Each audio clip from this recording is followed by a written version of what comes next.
Guys, Craig with JSRP Products here. Got another good video for you.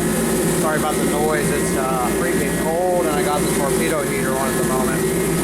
So I brought the parts truck I introduced to you guys inside. It's time to get started on it. Plans for this truck are pretty simple. I've changed my mind a few times along the way about exactly what we're going to do. But kind of settled in now on just a simple 700-800 horsepower build. Nothing too outstanding. I am going to do twin turbos on it though now instead of doing the single 88 I was going to do, just because I happen to have two 78s on hand, and you know, why not use them? Plus it'll look pretty dope. Pop the hood and see two twins. So first step is going to be to go ahead and start pulling everything out of the way. So probably going to end up moving this battery, relocation this battery to somewhere else in the truck, probably up underneath the bed or something. I'll sort that out as we go. Try to get the air filter box off. For now, just move the overflow tank out of the way. Everything that would just kind of generally be in the way here, we'll start moving out of the way and get started so we can get down to those exhaust manifolds, get them all taken off so we can turn them backwards, because that's what we're going to do in this case. We're just going to end up running backwards manifolds and fabricate right off of them. So let me get a little bit of work done here and we'll pick up the video with something for you guys to check out. Alright guys, I just wanted to point something out here, and this is something I run into almost every single build, in fact every build. So I've got the one manifold flipped around backwards and sliced off the ugly flange, and of course first thing I notice is I'm not going to have any room. I wanted to put the turbos both here on opposite sides, you know, with the downpipe or the exhaust pipe facing back, but as you see there'd be no way for me to squeeze a 3-inch exhaust pipe down through there. So that's not going to work. So this is all part of the process where, you know, it can get frustrating. You just got to use your mind and think through exactly how you're going to do it. Try a couple different ideas. Something maybe you originally planned on and you had your heart set on might not work 100% the way you originally thought. You just got to keep trying until you find the combination that'll be sufficient. I mean, I really do have my heart set on the twin turbos, but you know, it could get to a point where I might just say screw it and go to a single, but we'll see. You know, I don't have a specific, being a parts truck and everything, this is just kind of a fun toy. It's not like I'm trying to make a certain horsepower number or have a set goal. I just wanted to show you guys the process of actually doing one of our universal kits, and this is part of it. Obviously the fact that I want to keep the power steering, the air condition, this doesn't have electric fans, has this big old shroud in the way, are all factors that come into play versus some guys who might be doing a swap of one of these into an older car and has no power steering or air conditioned stuff in the way or big old shroud. So it's all, every situation's unique, and you're rarely going to run into two scenarios where the same rules apply every time. Just wanted to show you guys that. I mean, I will get this sorted. I'll pick up the video here with a little information once I have something to show you. Okay guys, so real small update. Didn't really get too far. I just kind of, like I said, was thinking things out. I decided to pull the manifold from the other side, slice it off, and as you see, let's get some light down in there for you all. Yeah. You see stuff here in the way, guys. It's all got to be pulled and tucked out of the way. Currently what I've done is just very gently moved the power steering hoses, bent the metal parts back a little bit. What this is going to do is going to let me put a really sharp 90 right here. Oh, right there we are, right there. I'll come off of this in a 90, up through this cavity here. There goes the air gun. And that'll let me do the turbos flange right around here. And then as you see, plenty of space for a downpipe down through there now. So that's the plan for this side. I'm probably going to go as far as actually mocking this side up. I don't have the wastegate pieces here yet, so I'll probably just get the turbo kind of hung and sitting there pretty, and then tacked up, and then that'll be a plan for this side at least. And I like having the manifolds like this anyway, better than the other way, because this way here the spark plug wires can be ran right down, stock length, can be used with little chance of burning them. compared to when you flip them the other way. Pretty a pain in the ass. Alright, I'll show you when I pick up some more footage here how I've done it. Guys, I wanted to update you real quick here. This is one of my favorite things to use when it comes to fabricating kits. It's a universal exhaust kit that Summit sells, and I get these in 2.5 inch for doing the mocks, for doing the primary side of hot side. And as you see, it comes with 45s, bunch of them, 90s, U's, and some long straights.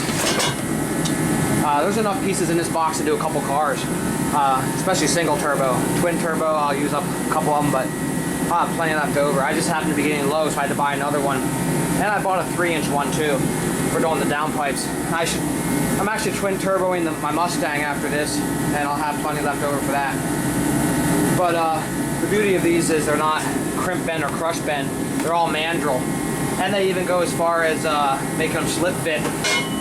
So, as you see, they can slip together if you need it for helping mock up some stuff. But these are what I'm going to use. So I just wanted to show you what one of these kits look like, how awesome it is. Alright guys, so not a whole lot to update you with. I just basically figured out how I'm going to run this pipe.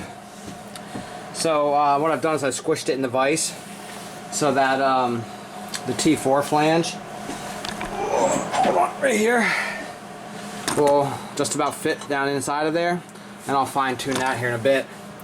And as you see, then that'll put the turbo sitting right there, just like that. Plenty of space right here for a wastegate.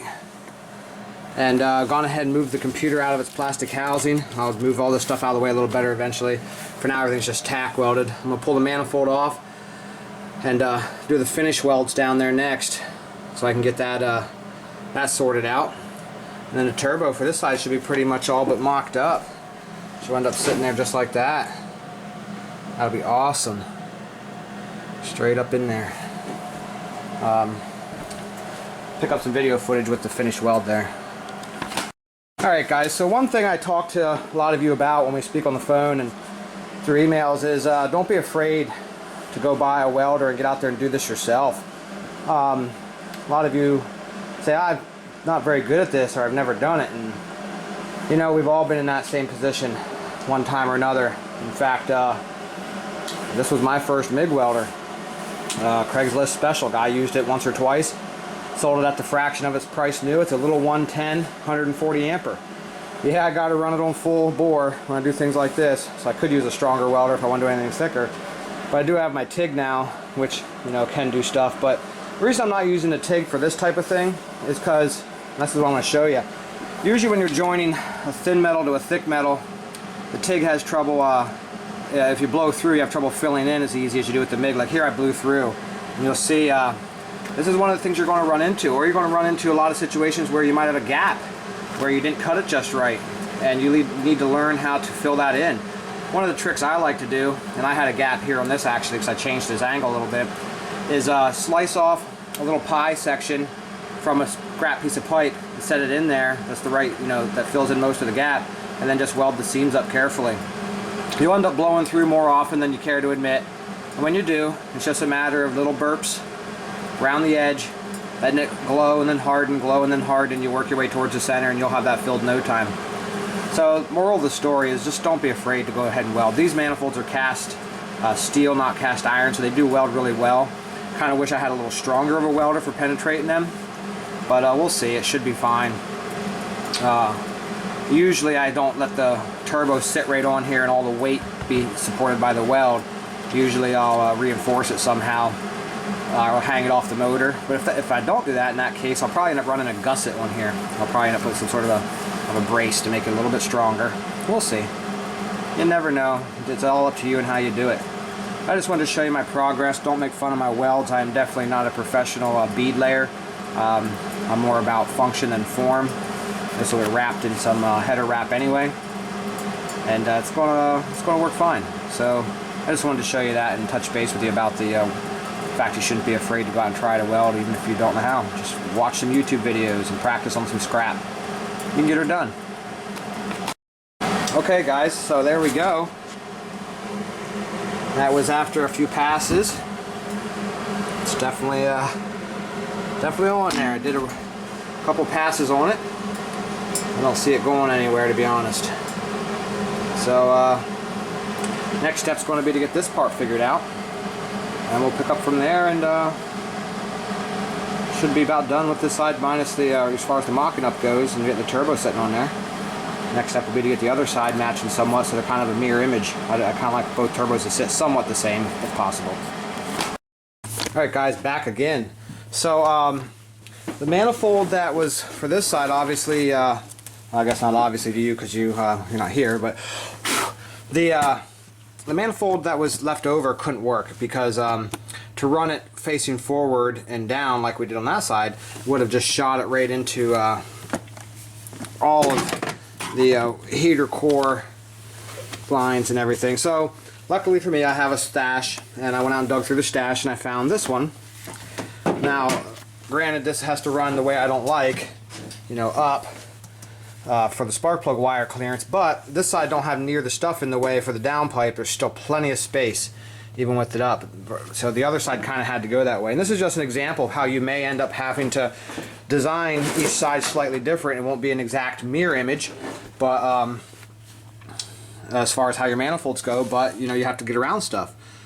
Had this been a single kit, this would have been a lot more straightforward. I would have ended up just picking the side I wanted the turbo on, probably over here, and then I would have done a merge. And on the trucks, the easiest thing to do is either do that log like I showed you in my one video a few months ago, or if you want to still just join them together, come around the front and up underneath and merge. But there's a lot of stuff here in the way, so it's really easier just to come back through here and merge somewhere down in here, or at the back. That's why we like to do the logs on these trucks. It's just so nice.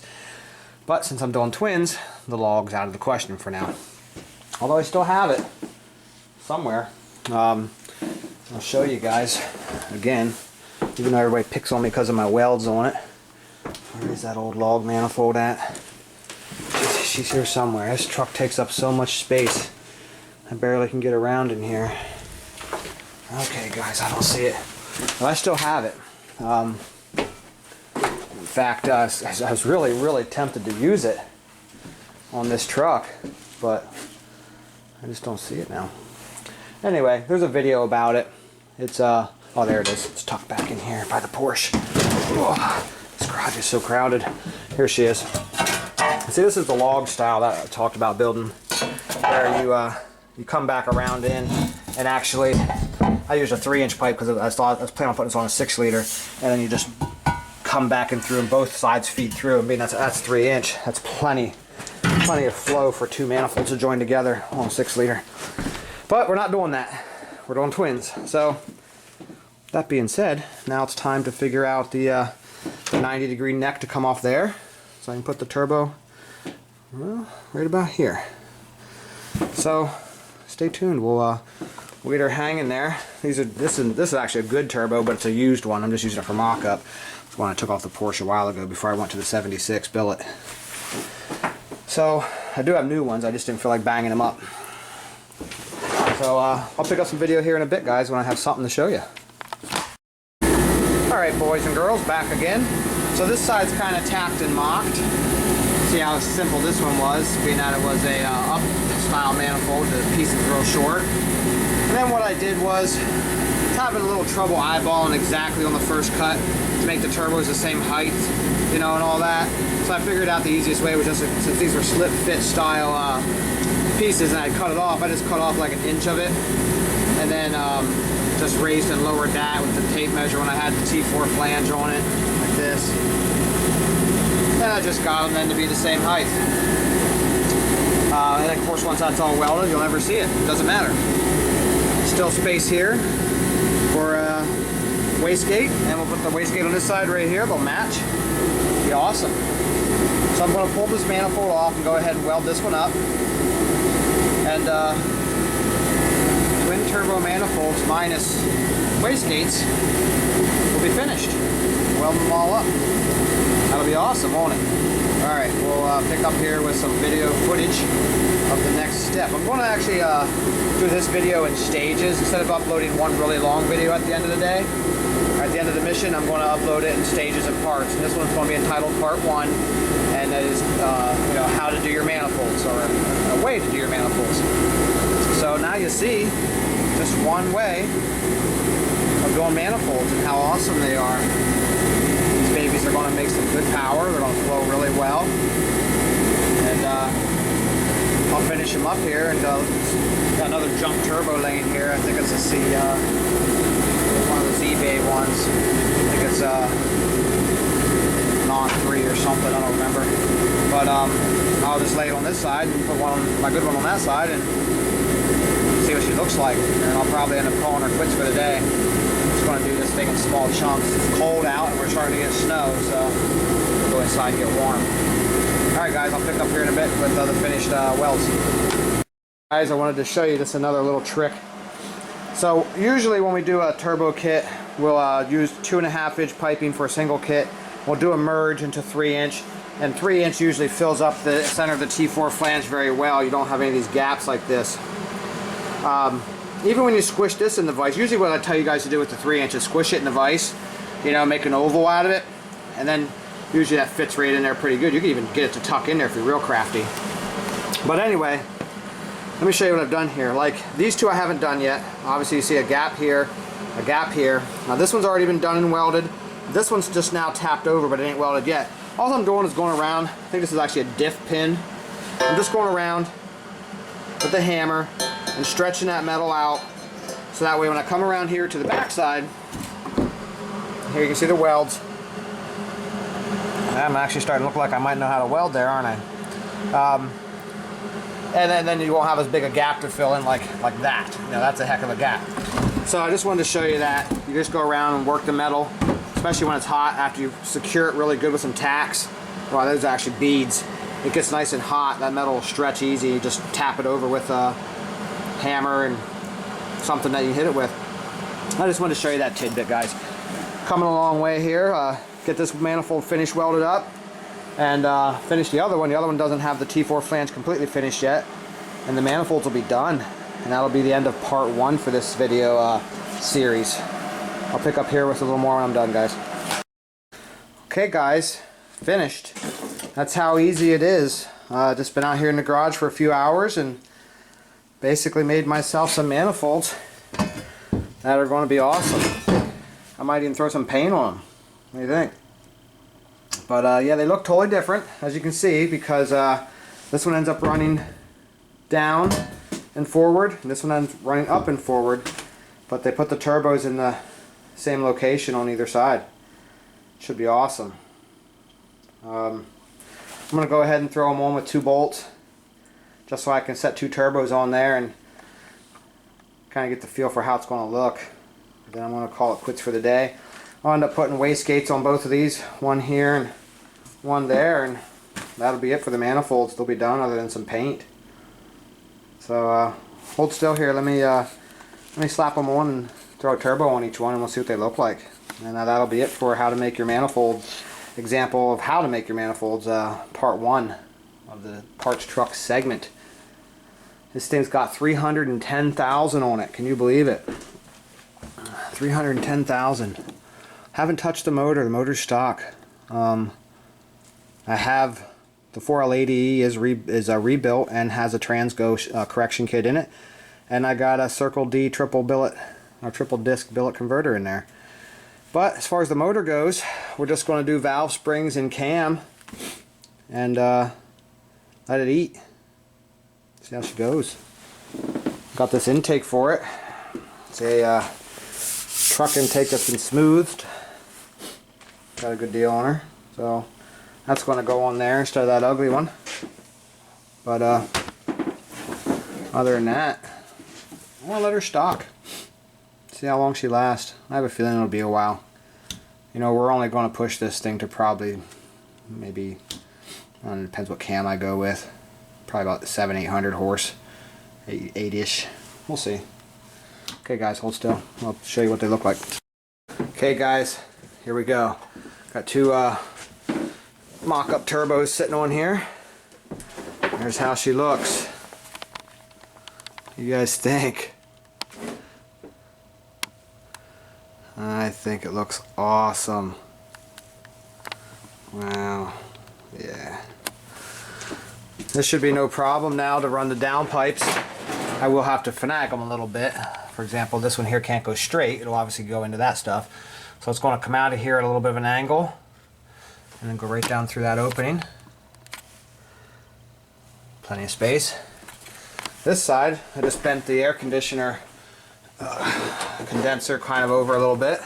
Same issue. We'll come out of here. Have to come out at an angle a little bit. These hoses are going to get rerouted with much longer one. That's just regular heater hose. I'll run them totally out of the way, so they won't even be there. And that's going to come right down and out that nice big opening down there. Won't be able to run air filters the way it looks unless, you know, I am thinking about getting rid of this shroud and doing an electric fan. And if I do that, there'll be enough space here to put two little filters. Of course, this thing here, this will be in the way on this side, but I can route that up over, or even look at that, tuck it down underneath. We'll figure it out. We always do, don't we? All right, guys, that's part one. Part one of the parts truck twin turbo setup. I did my best to try and mirror image the turbos under the hood, but it ended up being that because of the way things were located, I couldn't get it exact. In other words, in order for this one to be able to run down and get, you know, you have to plan ahead when you do these things. Not only do you have to plan ahead for your exhaust, but you got to plan ahead for your discharge, and that's why I had to move the computer. Now I'll be able to run down out of there. So this turbo needed moved more this way than the other one, just a little bit, you know, just a little bit. I could have probably made this one over here over more and not had too much of an issue and made it match a little more, but this one I could not have brought back in because it's already just barely getting past the power steering pump reservoir. And then of course this one runs like this. So that's it, guys. Awesome stuff. Hoping she makes some really good power. That'll just be awesome. Okay, that's it for today. That's it for part one of twin turbo parts truck build. Got two snails under here doing their snail thing, looking cool. Part two, I guess, will be let's see, probably wastegate mock-up once I get those, and or something else. I'm not quite sure what I'm going to do next. I still have to do quite a bit of stuff in the motor. Maybe I'll start tearing into it and get the valve springs out of the way, the camshaft out of the way, and then of course the bungs for the drain into the oil pan. I'm going to do the oil pan instead of the timing cover, because when you have the air condition and power steering pump, the timing cover is really hard to get to for running your drains. Okay, talk to you guys soon, and enjoy part one of the parts truck video.